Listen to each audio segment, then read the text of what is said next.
Ako imaš priliku da ostvariš profit od 2000%, ali rizikuješ da ćeš izgubiti 100% svog principa, šta bi uradio?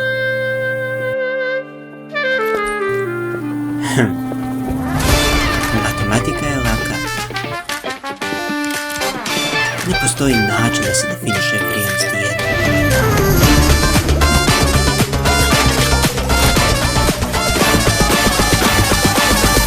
Ali ja verujem da je čip jedno vrijedno čudo. Kocka je bačena. Sada je sve ili ništa. Ovo čovječanstvo je u njegovom najprimitivnijem obliku. Ali život bi bio poprilično dosadan da je u pitanju samo beskonačna serija pobjeda.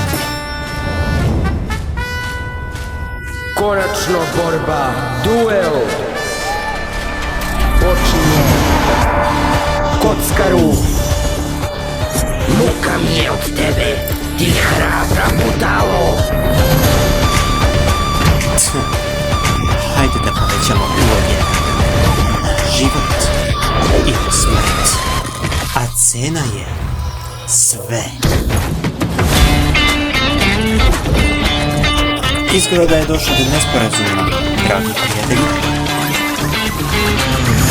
Za ovim stolom ti si izazivač.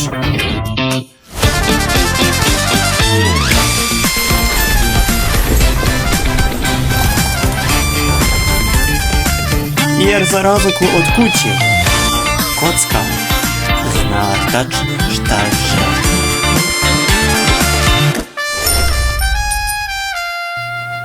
Vidiš?